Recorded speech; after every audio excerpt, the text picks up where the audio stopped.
Welcome to the Tea Party Howdy channel. This is a review of the last part of Grant, episode 3. There is going to be oodles of spoilers in this one, because it's the last one. There must be a summary. Alright, so you can't look at part 3 without looking at part 1 and 2.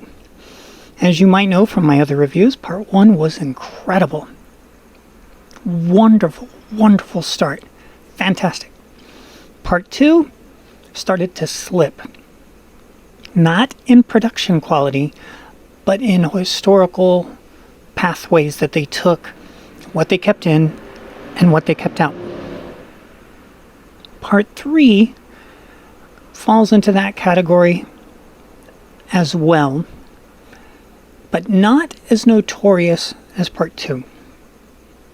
Now, don't get me wrong. This is a great show. This is a really great show. Part 3 has the section with Lincoln running against McClellan.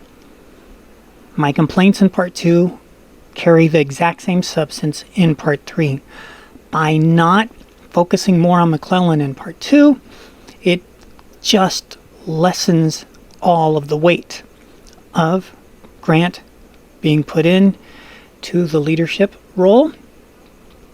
And when you have McClellan leaving the generalship in order to run against his former boss of Lincoln, it kind of means nothing either in this episode.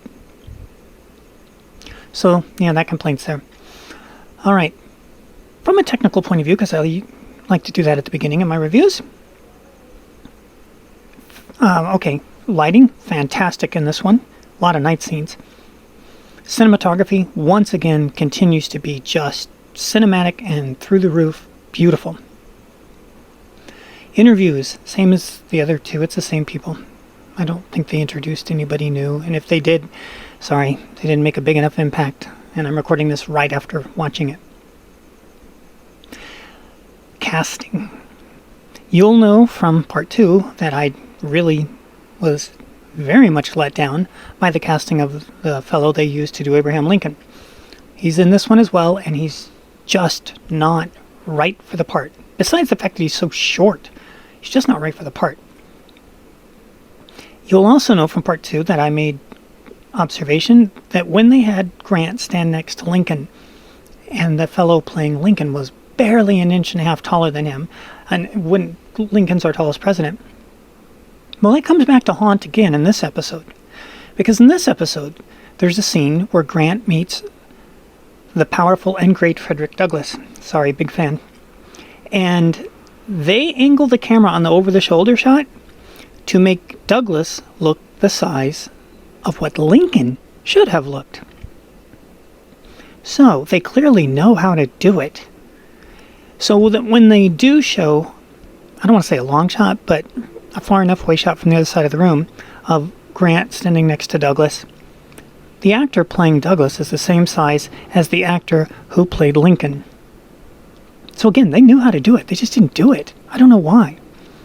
The actor that played Douglass looked the part great, but it's the first time I've ever seen an actor play Douglass with a high squeaky voice. That was weird.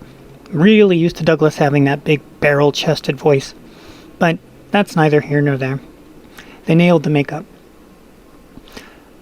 Okay. Other casting issues. Let's see. There was another one that really, really fell short. I can't remember who it was. Maybe it'll come to me. I'll write it down in the next time. Okay, so I've been squeaking through Part 1 and Part 2 that I really want to see him... Oh, there it is. That I really want him to meet Mark Twain. They did. He finally gets to meet Mark Twain. And yeah, that was the other casting issue. The guy looks nothing like Mark Twain. Nothing! I've seen some really, really bad Mark Twains in the history of cinema, because cinema loves Mark Twain, as well they should. This guy is like, that's Mark Twain? Yeah, I got nothing. It was like Aquaman, the movie, compared to Aquaman, the comic book hero. It's like, there's nothing in common, other than it's of the male species as compared to the female species. So, yeah, the Mark Twain. Now, this is also fascinating in comparing your documentaries. The Grant documentary shows actually a tiny bit less of the information of Grant's end of life compared to the two-part series on Mark Twain from, it's been a long time ago, probably 15, 20 years ago now. And so the documentary on Mark Twain actually gives you more information on Grant's later years than this does. Not by much. Really not by much. And they touch on the same themes, but they spend more time on it in the Mark Twain documentary. I'm like, okay, this is weird. All right. This documentary, Grant, doesn't even allude to the fact that Grant is really good friends with Mark Twain in his later years. He says he works for him and writes the biography. It's like, they were best buds in those last days. So, lost opportunity there. Now, big complaint time. Besides the casting. The name of this series is called Grant. It's a misnomer. Now that I've seen the series from beginning to end, it should not be called Grant. It should be called General Grant. Because that is what you get in this documentary. You get the story of General Grant. They spend 80 to 90% of episode 1 in his generalship. Then all of episode 2. And I looked at the hour mark. It was over an hour of an hour and 30-minute production. Over an hour was also spent on the generalship. And then that means 40 minutes for his presidency. He was president a lot longer than he was in the war. But you would not know it by this. So I think going into it, if it would have been called General Grant, I would have had no complaints at all, because it's the story of General Grant. It's not the story of President Grant. It's not the story of the author Grant. No, it's the story of, yeah. Now, what about politics? This one gets its more than its toe wet in politics. When you get into the section of the Reconstruction and dealing with the way blacks were treated after the war, it doesn't mention that every single one who ran for office ran as a Republican and won as a Republican. Doesn't mention that. It implies it. I mean, it doesn't hide it. It just doesn't use the words. So it leaves out that they were Republicans. And then when it deals with, and because this is YouTube, I can't say it, but let's just say that gentleman's club that likes to wear their sheets not on their beds, but on their heads. Yeah, that group. It talks about how much power they have in politics. It talks about how they're paramilitary.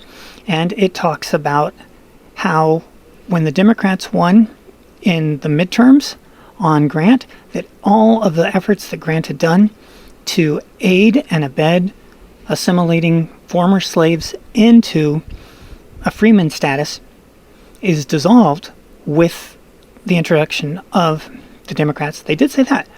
But it never mentions that every single, and you can look this up because I have, every single one of those people that were in that gentleman's club that doesn't wear their sheets on their bed but instead wears them on their heads were Democrats. They never, ever state that. And I'm sorry, when you've got 100% of the group is affiliated with one party, it's worth mentioning. And they don't. And it's because the supermajority of the people that they're interviewing are also Democrats. So why they made this, I don't know. But I'm glad they did, because it was really well done. Other than the complaints, I'm fussing. Okay, and I guess that's really it. That's the heart of the matter. Part 1 was 9 out of 10. Part 2 was an 8 out of 10, maybe a 7.5. And then part 3, as a finisher, it was fine. If you don't know all the extra stuff, then it's even better. But if you don't know all the extra stuff, then keep going, because there's way more to learn. And the casting, I already made my complaints about that. And don't forget the other side. The dude that played Lee, oh my god, it was his freaking ghost. The guy that plays Grant, ditto. This guy really tears it up. He's so subtle, it's just awesome. Oh, speaking of which, the absolute best scene in part 3, I was going to say the whole series, but there was a scene in part 1 that I will not give away, that is just, it's primo too. Because that one rips at your heart. This one's different. This one rips on your brain. The scene in part 3, that is, and I'm not going to tell you what it is, but I will tell you what happens. And you'll see the difference in a moment. In part 3, there's a scene where Grant has to meet with someone. And it's a big deal meeting, and there's a scene where it shows the actor in a hallway hesitating before the meeting. And as he's hesitating, those few moments, the actor, the director, everybody, the lighting, everything comes together to show you that he totally is Grant, and Grant gets, whew, what I'm about to do is a big deal. I better not screw it up, because if I screw it up, it's not going to go well. And that, as powerful as that scene is in episode 1 with a soldier, and again, if you've seen part 1, you know what I'm talking about. In this one, it's just as powerful, but instead of like pulling on your heart, you can feel it in your soul that that he knew it. And everything that I'm talking about, that scene does for you, and this actor does for you, and the director does for you, and the lighting does for you, is completely absent in Abraham Lincoln, the actor. It's completely absent. It's just some dude in a beard that weighs 5 pounds and is incredibly too short to be Abraham Lincoln. So, it's a wonderful series. I'm glad it came to be. It introduces a lot of stuff to a lot of people that they wouldn't have known about Grant.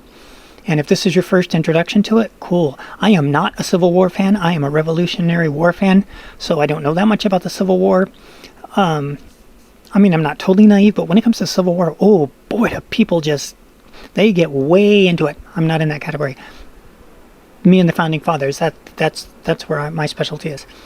Okay, so anyways, that's that. I hope you enjoyed it. Thank you very much for coming for the review. If you want to share it with your friends, that's cool. And again, if you haven't seen my review of episode 1, you might like it. It brings some pretty cool insights. I do look at movies mostly from technical aspects as far as I can, and then I get into the story in that order. That way I give, blame it on Siskel and Ebert for the way they reviewed movies. Well, I've said too much already.